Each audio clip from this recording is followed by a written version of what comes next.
64 people were on board that plane, 3 soldiers on the helicopter, all of them now presumed dead.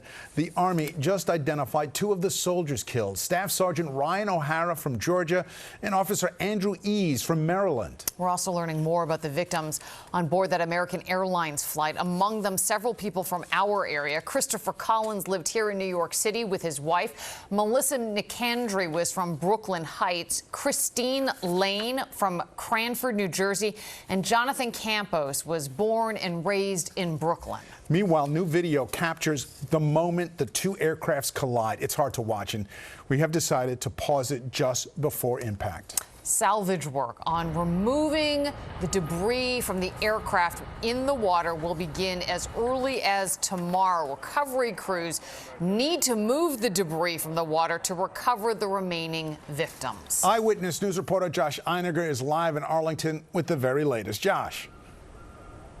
David and Liz, we are expecting a briefing from the NTSB possibly next hour when we'll hear the latest on what they've learned, what facts they can release about what happened here Wednesday night. But I can tell you on the river, things have developed in the last couple of hours. We're going to push all the way in there. A salvage barge has just arrived here on the Potomac River, and that's a crane on top of it. It's part of a fleet of salvage boats that are on their way here to start to raise the wreckage, both to help with the investigation, but more pressing, to recover the bodies still trapped underwater.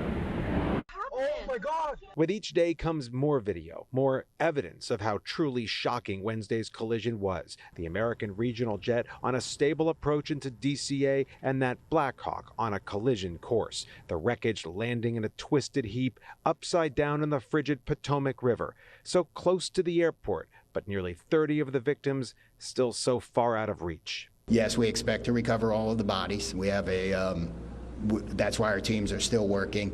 We're going to have to work with the salvage company to do some of that work. Today, the NTSB started evaluating the jet's flight data recorder and cockpit voice recorder as they try to piece together all the factors that led to Wednesday's disaster.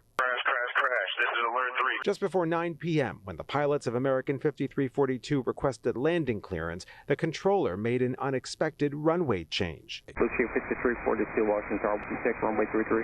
Yeah, we can do 33 for Blue Chief 5342. Blue Chief 5342, that's runway 33, clear to land. With the jet now lined up for DCA's runway 33 and just 2,400 feet from touchdown, it was now a bit closer to the path of the Army Black Hawk, which approached from the north, and at about 350 feet when it should have been no higher than 200.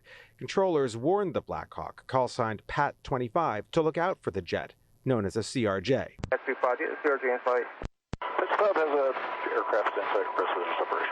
When you're required to maintain visual separation, once you acknowledge or ask for visual separation, then the controller kind of relaxes a little bit because he thinks, well, that aircraft sees the other one. Still, there is scrutiny now on the controller, or more specifically, why one person was assigned to perform 2 jobs.